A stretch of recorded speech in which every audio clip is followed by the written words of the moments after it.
Guys, right now as we speak, I'm over in Thailand recording a crypto video because things are absolutely wild. I've told you this many times before, but right now as we speak, things are changing and they're changing quite rapidly. I know the wind is howling a little bit. It's actually quite dark. It was raining a pretty long while here. I just found a house.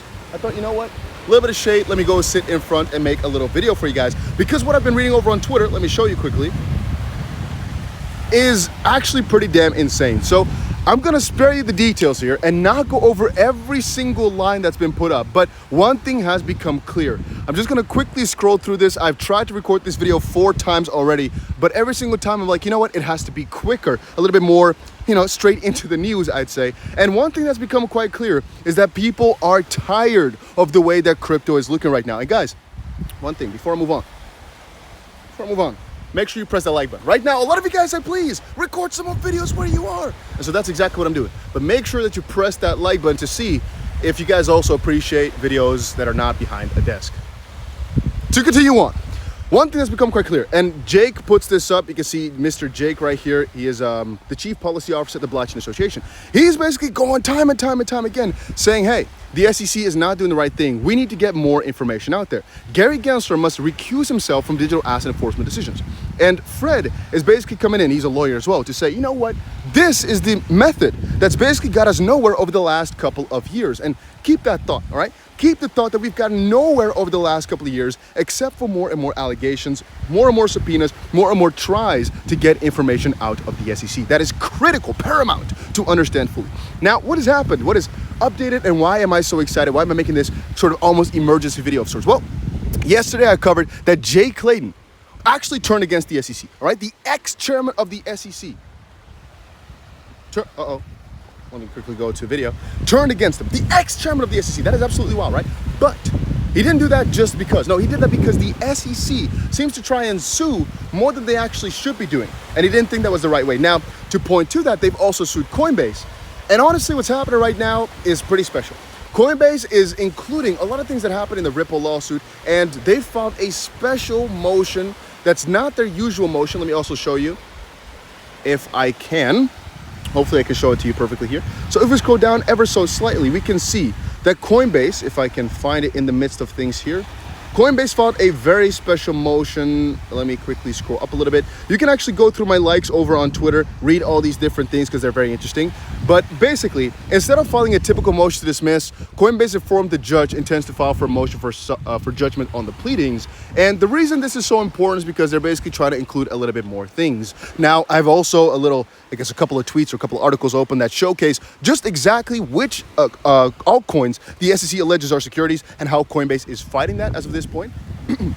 But basically, they filed this so much more in front of the deadline, and Coinbase included its answer to a lengthy preliminary statement, spelling out its legal arguments for dismissal of the case. But they basically tried to include so many other documents and transcripts, partially from the SEC, as we can see there with the Hinman emails, and partially from Gary Gensler's May 6th speech as well, but also the Bitcoin white paper, the Coinbase registration statement, which is critical because, again, Coinbase was properly registered, they thought, and some remarks from Hester Pierce.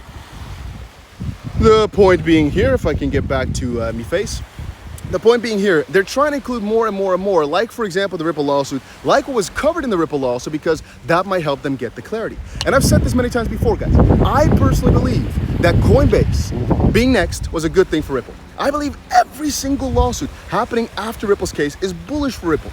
I saw in the comment section, because I read them all the time, that every single time a crypto now gets sued, they're behind Ripple, and so they're getting the benefits of Ripple's case, right? Because they are able to see whatever the SEC has said and use that to their advantage, which is true. But you have to understand, guys, whatever is happening in every other single lawsuit will also reflect positively upon Ripple, because they can always use this idea of, well, there's just so much confusion. And that is only made easier by these lawsuits against, for example, Coinbase and against Binance, etc. And I don't think they could have actually been done, I'm trying to shield you from the wind here, without more and more of the SEC's overreach. And the subpoenas that they're trying to go for and the inquiries are only possible because of what they've been attempting. And now what happened yesterday with Jay Clayton going after Gensler, that helps the Blockchain Association so much to get Gary Gensler out of his role, hopefully getting fired, because right now I've noticed these people over on the higher ranks are getting fed up with the SEC's overreach. Again, this is all a play about power, you'd think, right? But Gary Gensler so long ago said, you know what, I think most cryptos are fine.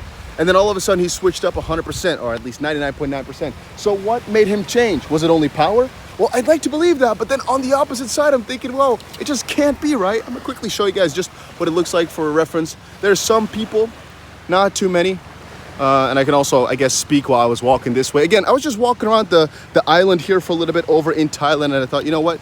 There's a little, maybe, not sure why it's getting a little bit blurry right there. Yeah, maybe it was time for a video. And it was, because right now, as I said, I've been so overdue to tell you guys about the situation. But to describe it again, Ripple's lawsuit right now, one of the most bullish situations ever. People commented two things. One is that all these other cases are, too much of an advantage. Ripple, I see it from the opposite side, which is Ripple has got one of the best advantages ever. Right now, Polygon is getting sued, basically, right? Cardano's getting gone after, Solana's getting gone after. What has Ripple done? They have 2 years ahead of the game. And even though these other cryptos can use it a little bit, they can use a little bit of this trial and litigating that Ripple's already done. For the most part, they're going to start from scratch, and it'll take a couple years to get done. I think Ethereum's gonna be next. I think many other cryptos are going to be next. I see a little, oh my days, I have to film this. What is this called again in English? I have no idea the English name, but that is cute as can be. I should not disturb it too much, but just for fun, quickly showing that to you guys. But yeah, I'm not sure what else I can tell you except for Ripple is one of the best advantages right now. I keep telling you, the utility is so much underrated, and it's gone underrated for a couple years, mostly because of this lawsuit, but soon enough things will change. And right now, everybody from the higher levels is turning against them at the SEC, and I'm loving to see it. All right, Coinbase as well. They're taking the fight very seriously, and I'm loving to see it. But yeah, I don't know. I don't want to keep you guys going for too much longer.